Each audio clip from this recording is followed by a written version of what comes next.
Section 1.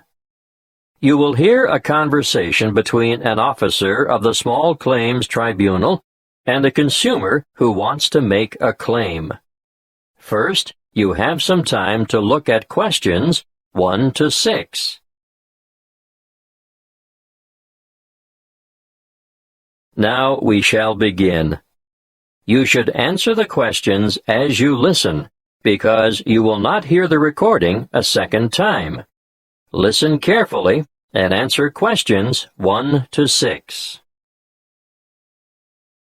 Good afternoon. How can I help you?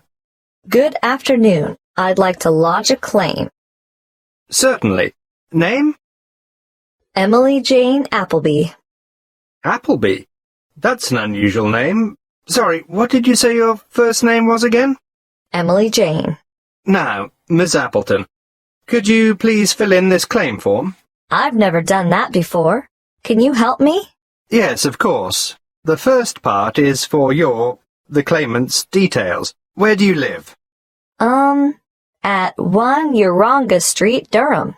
How do you spell Durham? D-U-R-H-A-M. Of course, I should know that.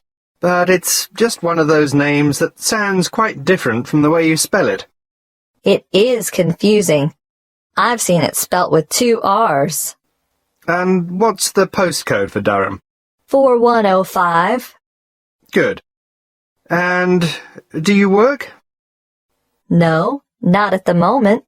Okay, so no work number. What about a home phone number? Yes, I can give you that. It's 7848-3762. 7848? 3762. Right. Now, this part here is for the respondent's details. Who's the respondent? The individual person, company, or business that you're claiming against.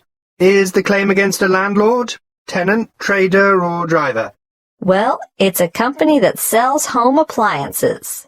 So that's trader, then. Just a moment while I write that down. ABC Appliances, actually. Oh, now this part is really important. If the respondent is a company, you must have the company's full and correct name and registered address. I've looked it up on the internet, and it's ABC Appliances Limited. Good. If we don't get this part absolutely right, you won't have a legal claim. And their registered address? Yes, I've got that written down here. Just a minute. It's, 17 Brown Avenue. That's in Barden, isn't it? I think I know the place. My wife bought a vacuum cleaner there last month. Yes, Barden. Have you got the postcode for Barden? It's really similar to mine. Wait a moment. I'd better make sure I get it right. 4065. That's it. And what's the telephone number for ABC Appliances? Oh, 7232-4681. Good. Got that. Now, in the third part of this form, we get to the actual goods or services that are in dispute. I assume you made a purchase from them.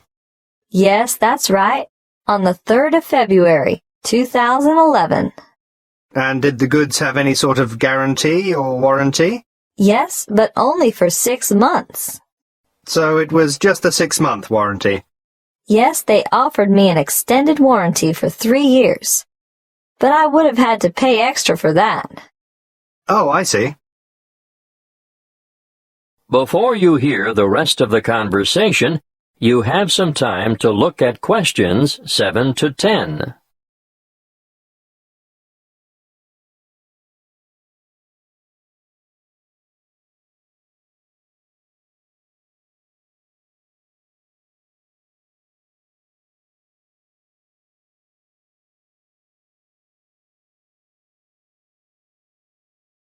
Now listen and answer questions 7 to 10. You'll need to give a full description of the goods involved, the nature of the defect or fault, and any other relevant particulars. So, tell me, what did you buy? I bought a washing machine. Yes, But what brand, model, and serial number? The brand name was Mallard, and it was the Whisper model. Serial number, just a moment. I've got the warranty papers in my bag. Yes, here it is. Serial number XY303. Great. Now I need to know how much you agreed to pay. It cost £1,000. Did you trade in your old machine? Yes, as a matter of fact, I did. Okay. Now, what were you given for the trade-in? £250. So, in actual fact, the purchase price you agreed on was £750. That's right. And they delivered the goods 2 days later, on the 5th of March, and picked up the trade-in at the same time. Now, think carefully about this next question. What did the respondents say about the quality of the goods, or the way they would perform? The salesman who served me at the appliance shop said, "The Mallard Whisper model has a much shorter cycle, so it uses less power." Oh, and he added, "and it will also use less water." Is that true? Well, partly. It does seem to use less water, but both the wash cycle and the rinse cycle go on for much longer than my old machine, so I don't see how it can use less electricity. But the sales assistant also said, "This model is whisper quiet." And is it? No, not at all. It's so noisy we can't hear the television in the next room.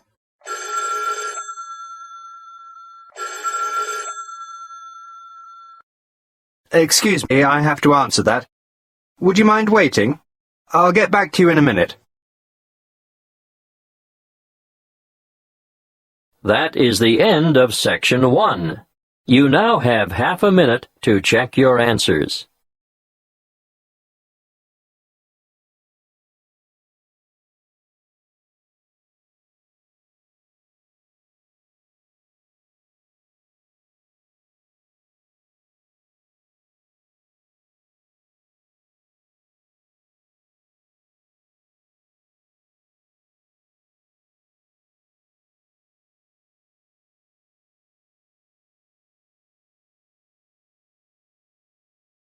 Now turn to Section 2. Section 2.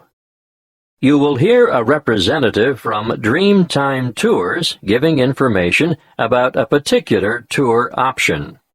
First, you have some time to look at questions 11 to 14.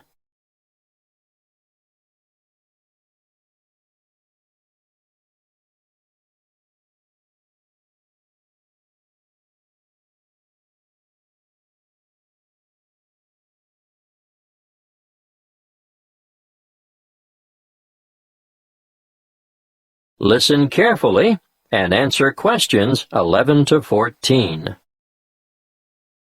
Dreamtime Tours have just the tour for you. The one I have chosen to talk to you about today is what I consider our best tour.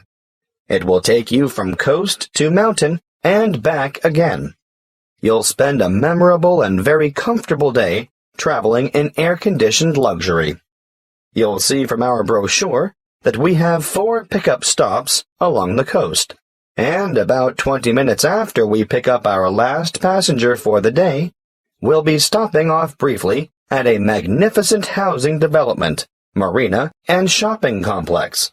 You'll be able to admire some of the most expensive and lavish houses on the coast. And here we'll take a quick walk around the waterfront. Now, despite its name, Hope Island, we can reach it without getting our feet wet or taking a boat ride. Hope Island is connected to the mainland by bridges. From there, we head inland to the beautiful Tambourine Mountain. You'll have time to browse in the many specialty shops, or you can sit and relax at a friendly outdoor cafe. We board the bus again and pass through an old timber milling town on our way to O'Reilly's Green Mountains.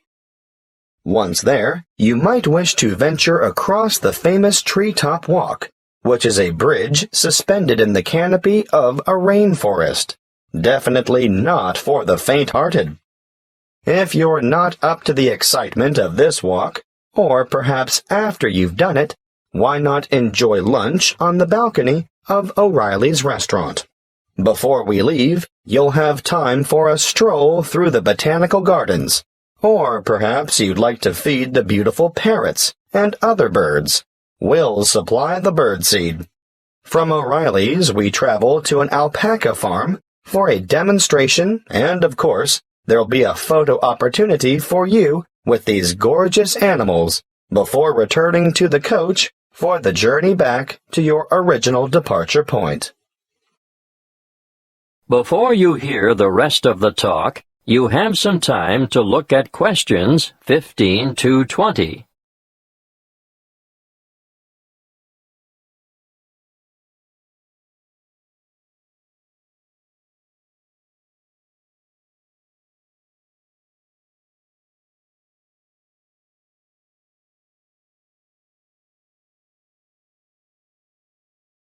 Now listen and answer questions 15 to 20. If I've persuaded any of you to sign up for this tour, take a look at our Dreamtime Tours brochure. You'll see that you can book over the telephone, or you can make reservations through the reception desk. We generally have a member of staff manning the desk from 7:30 a.m. to 9 p.m. every day of the week. Don't hesitate to ask reception staff any questions that you might have about this tour or any other tour, and be sure to make it known if you have any special needs. We'll do our best to make your trip rewarding and worthwhile. If this is the tour you want, be sure to specify Green Mountain Tour, and note that these excursions are full-day tours on 3 days of the week only, Sunday, Monday, and Friday, although we're hoping to have a Saturday tour available by next year. You'll see that fares are extremely reasonable, with each adult paying just $37. Now, that's not bad for a trip of around 280 kilometers, is it? If you want to bring the family, obviously, the Family Pass is great value at $94. That includes 2 adults and 2 children. But if you're an older adult, over 65, in other words, a senior citizen, your fare is discounted too. You'll pay a bit less than the full adult rate. Please note the departure times. We adhere to these strictly. The coach will leave the southernmost point of Coolangatta at 10 to 8 sharp, travel through Burleigh, and on to Surfer's Paradise, which is our most popular pickup point, departing from there at 8:30 in the morning. At 8:45, we make our last pickup at Labrador. May I remind you to dress appropriately for the day? Ladies, no high heels, please. Comfortable walking shoes are what is required, and I always recommend that everyone takes a light jacket because the mountain air can be quite cool compared to the heat and humidity of the coastal regions. Oh, something else I should remind you of. The prices quoted in the brochure are just for coach travel, although we can arrange for a minibus to collect you from your accommodation and bring you to the departure point free of charge. If you want to avail yourself of this service, be sure to let the booking clerk know. You will need to bring along extra cash or a credit card to cover expenses such as optional side trips, food and drink, and, of course, entrance fees to the various attractions. Well, that's all I have time to tell you. If you have further inquiries, please use the phone number on the brochure. That is the end of Section 2. You now have half a minute to check your answers.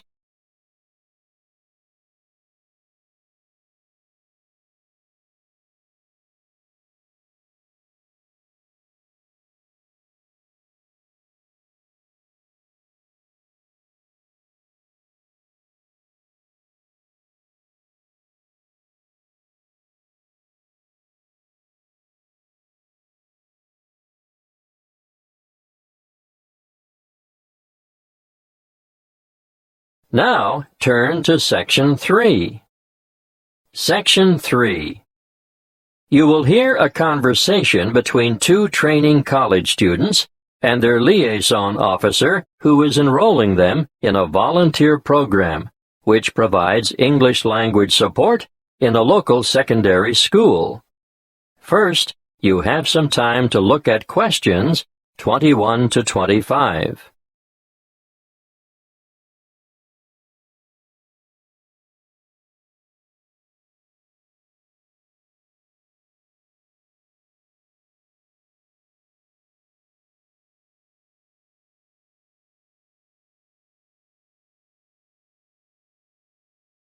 Listen carefully and answer questions 21 to 25. Come in and sit down, Lester. Sharon, I can see you're keen to know more. To start with, I'd just like to say that we value volunteers highly and recognize their importance and assistance in the provision of quality education. Thank you. We're looking forward to helping out. But what exactly can we do? Volunteers can undertake a range of tasks. In general, they enrich the English language program and complement the contributions of salaried staff members. Yes, but what would we do specifically? Oh, a variety of tasks. For instance, you can tutor individual students in reading. I thought that might be the case. But you can also help students edit their written responses. Great. Is that also a one-on-one activity? Oh, yes, definitely. But volunteers are also called on to assist in designated classes. And what exactly would we do there? Well, it depends on the class, of course, but usually you take on the role of an assistant. A teacher's assistant. Yes, that's it. Sounds like fun and good preparation for our own careers.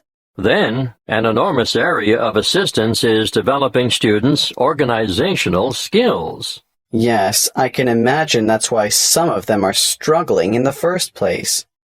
There's also the special needs unit. They always need volunteers there. But we have no training in special needs. That's not necessary. These students just really appreciate having any extra attention. Sometimes help with the simplest things, like holding a pen correctly. Well, that's something all able-bodied students should learn. I've noticed some of the strangest pen grips amongst my peers, and I'm sure they must end up with sore hand or shoulder muscles at the end of the day. Yes, I'm sure you're right. The other task I'd like you two to help out with is encouraging and improving the students' work ethic. Oh, I can't imagine that'll be easy. No, but it is important, and I can give you some training in that field. That'll be good. I should also point out that you'll be working alongside quality teachers at times who are not only caring role models, but excellent motivators. Well, we should learn a lot from them. Yes, the teachers you'll be assigned to are innovative and very responsive to the different needs of individual students. If that's true, they must be adept at a variety of teaching styles. Quite right. You know, part of my mission is to forge close partnerships between experienced teachers and trainees like yourselves. As far as I can see, everyone has something to gain from the exchange of information and skills, not just the students you're helping. Before you hear the rest of the conversation, you have some time to look at questions 26 to 30.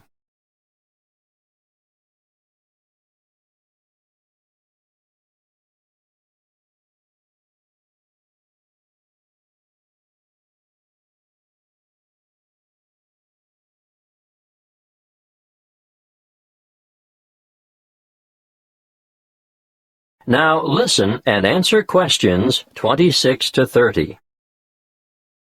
There are a number of interesting developments going on at the moment, and I've chosen you two because of your varied academic backgrounds. Now you, Sharon. I majored in business studies before I came to Teachers Training College. Yes, exactly. Well, I've always been more interested in science, marine biology in particular. Yes, I think it's quite exciting. The school you're going to assist at is augmenting the number of vocational learning experiences offered within its subjects. Educational philosophy these days seems to recognize the importance of increasing practical components in the curriculum. Areas of development being pursued include building and construction, agriculture, business education, and hospitality. But the Marine Studies course is already well developed. Oh, now I see where we fit in. You'll find that the school has an excellent library and audiovisual collection. There are 3 computer laboratories and a special needs network with 6 stations. Ah, they are well equipped. Wait till you see their independent learning center. What's so special about their ILC? They have the most sophisticated self-learning software I've ever seen in this region of the country. Really? Uh-huh. And there's a wide number of extracurricular activities, an extensive sporting program. Oh, sport? Not my thing at all. Well, no, maybe not. But they also promote students' participation in different scholastic competitions. I'm impressed. I think we're going to enjoy this. That is the end of Section 3. You now have half a minute to check your answers.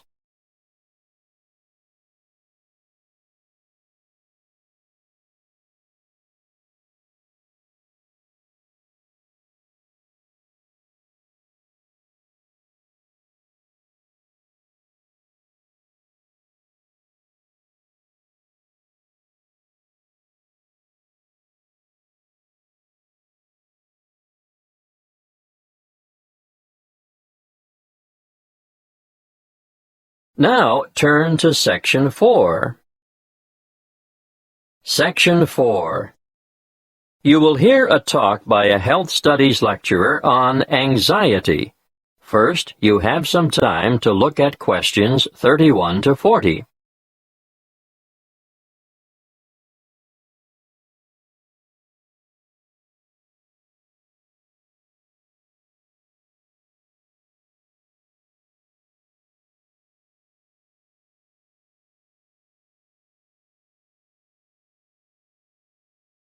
Listen carefully and answer questions 31 to 40. My talk today is on anxiety. Anxiety is something you've all experienced at some time in your life, so you'll know that it's an emotional condition in which feelings of dread, fear, and mental agitation predominate. However, what we call an anxiety state or anxiety neurosis or phobic state, they all mean the same thing, is characterized by anxiety reactions far greater than those normally expected for the circumstances, and these reactions may be severe and prolonged. This is the most common form of neurosis in westernized countries.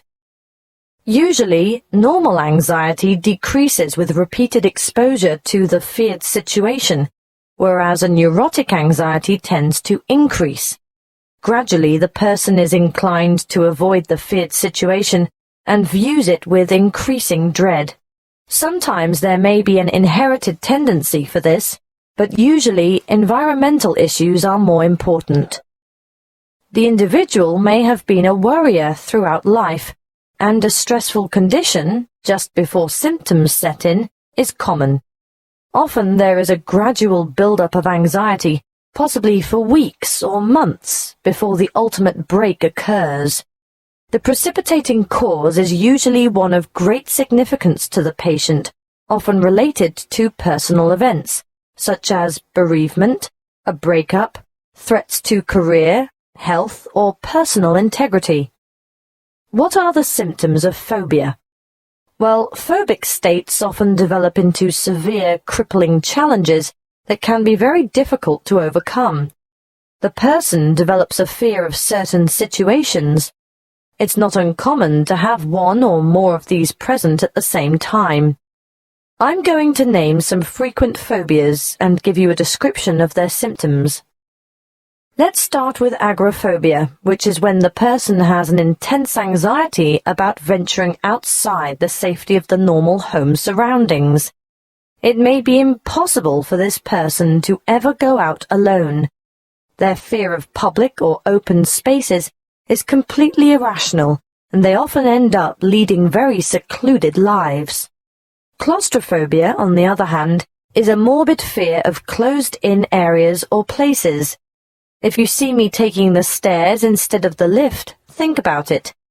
Am I trying to get more exercise, or am I trying to avoid the confined interior of the lift?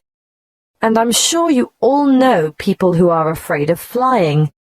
Sometimes it's the fear of being enclosed in the aeroplane itself, and you can imagine how the cramped confines of airline toilets are really bad news for these sufferers.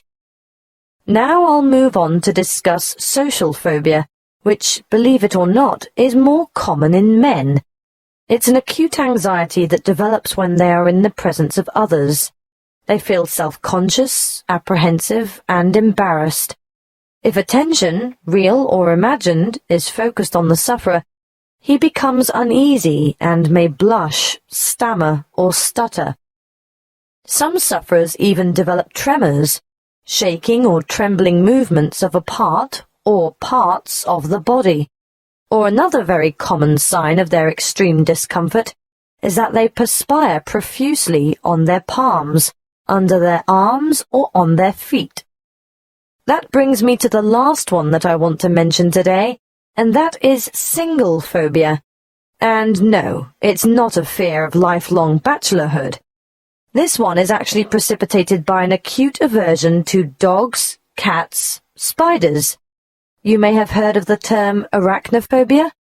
Well, it applies specifically to spiders, but any single thing can basically cause a strong aversion. Snakes, frogs, mice, or rats, for instance. I can assure you the list is unlimited. You name it, and someone is sure to have a phobia about it. Some people are terrified of the dark, for example, and I'm not talking about young children here. You'd be surprised how many adults are afflicted in this way. Well, I see our time is up. Next week I'll go into some of the treatments and therapies for phobias that have been used over the ages, and some of the relatively new drugs that have recently come on the scene. That is the end of Section 4.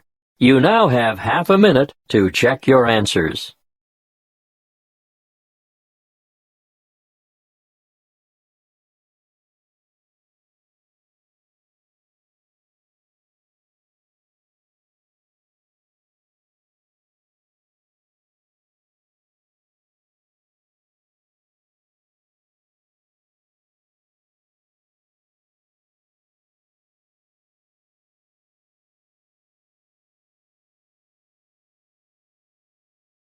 That is the end of the listening test. You now have 10 minutes to transfer your answers to the listening answer sheet.